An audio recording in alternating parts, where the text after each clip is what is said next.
जाके छुड़ा दिए तो पूरे आप रामचरित मानस में शत्रुघ्न जी का जो चरित्र यहीं पर दिखाई देता है, यहीं पर, और कहीं आपको नहीं मिलेगा। पूरे मानस में का शत्रुघ्न जी महाराज कोई लीला किए हो, का यही का शत्रुघ्न जी महाराज की लीला हुई है का बस मंथरा को 1 लात मारे है। अब मंथरा को जो मारे समझ लेना शत्रुघ्न जी का अवतार हो गया। हाँ, और ये मंथरा एक ने पूछा कि महाराज मंथरा किसको कहते हैं? हमने कहा जिसकी करनी सुन के मन थर्रा जाए, मन कांप जाए, उसी का नाम मंथरा है।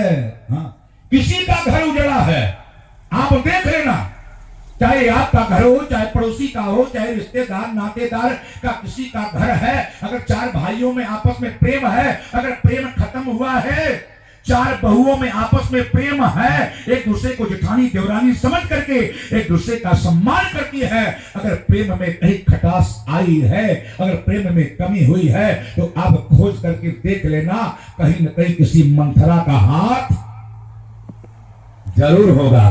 बिना घर में मंथरा प्रवेश किए कहा महाराज आपका घर फूट नहीं सकता है। आपके घर के अंदर जो प्रेम है वो प्रेम समाप्त नहीं हो सकता है। अगर प्रेम समाप्त हुआ है तो कहीं न कहीं कोई मंथरा आपके घर में जरूर प्रवेश की है। तो मंथरा के ऊपर का शत्रुघ्न जी महाराज ने प्रहार किया, लेकिन कुछ बोला नहीं। शत्रुघ्न जी कैसे है जो नहीं बोले, और लक्ष्मण भी बोलते। पूछा गया शत्रुघ्न जी महाराज से, शत्रुघ्न जी एक बात बताओ, आपको बोलना चाहिए, लखन लाल बोले, भरत बोले, राम जी बोले, आप क्यों नहीं बोले? शत्रुघ्न जी ने बड़ा सुंदर जवाब दिया। शत्रुघ्न जी ने कहा जहां हमारे 3 बड़े बोलने वाले हैं और सर्वसम्मत है, फिर वहां छोटे को बोलने की आवश्यकता नहीं है। वहां छोटे को चुप रहना ही का समझदारी है। तीनों सर्वसमर्थ है, तीनों बोलने वाले हैं, फिर वहां क्या बोले? घर में बच्चों को विचार करना चाहिए। जहां मम्मी पापा आपस में बात कर रहे हैं, जहां 2 बड़े भाई आपस में बात कर रहे हैं, वहां छोटों को चुप रहना ही समझदारी है। वहां बड़ों के बीच में छोटों को नहीं बोलना चाहिए। चाहे बेटी हो या बेटा हो, का बीच में नहीं बोलना चाहिए। मानो आज गोस्वामी तुलसी बाबा ने संकेत किया, बोलो वहां जहां आवश्यकता पड़े, जहां आपकी जरूरत पड़े। जहां आपकी जरूरत नहीं है वहां मत बोलो। जहां जरूरत थी वहां लक्ष्मण जी बोले। क्या जनक जी ने जब कहा, जब 10,000 राजा मिलकर धनुष को उठाने का प्रयास किए, उठना तो दूर का धनुष हिला नहीं, भूप सहत 10 एक ही 12, और लगे उठावन टरई न टारा, हिला तक नहीं। और जब नहीं हिला तब महाराज जनक को बोलना पड़ा।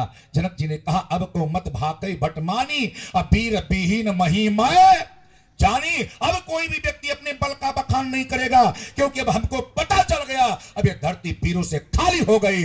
लक्ष्मण को बड़ा बुरा लगा। लक्ष्मण ने कहा अभी तो कोई वीर उठा ही नहीं। कहा जितने उठे थे ये वीर नहीं थे, ये तो कायर थे, वीर कोई उठा नहीं। कहा लखन लाल उठे, और उठ करके लखन लाल लखन सकोप बचन जब बोले, लक्ष्मण की बोली है।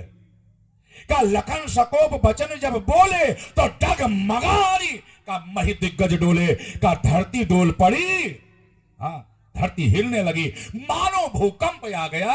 का ये स्थिति हो गई डगमगानी, धरती डगमग डगमग करने लगी। डगमगानी मही का दिग्गज डोले, और सारे के सारे दिग्गज कांप गए। कहा हमारा ये लक्ष्मण की बोली है। लक्ष्मण ने ललकारा कि जौर और अनुशासन पावो, कंदो की ब्रह्मांड उठावो, काचे घट जिमि डारो फोरी, सको मेरु मूलक जिमि तोरी, तो प्रताप महिमा भगवाना, को बापुरो पिनाक पुराना। का लक्ष्मण की ललकार, का लक्ष्मण जी बोले तो विश्वामित्र बाबा को बड़ा अच्छा लगा। अब विश्वामित्र बाबा को ही अच्छा नहीं लगा। का लक्ष्मण की बोली सही समय पर लक्ष्मण ने बोला, सही समय पर लक्ष्मण आवाज दिए।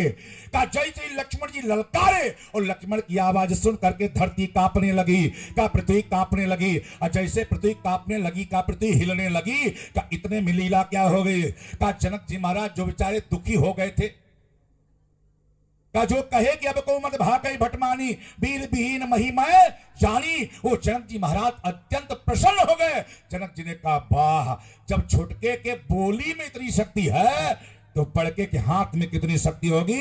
अब ये विश्वास हो गया कि शिव का धनुष टूटेगा और हमारी बेटी का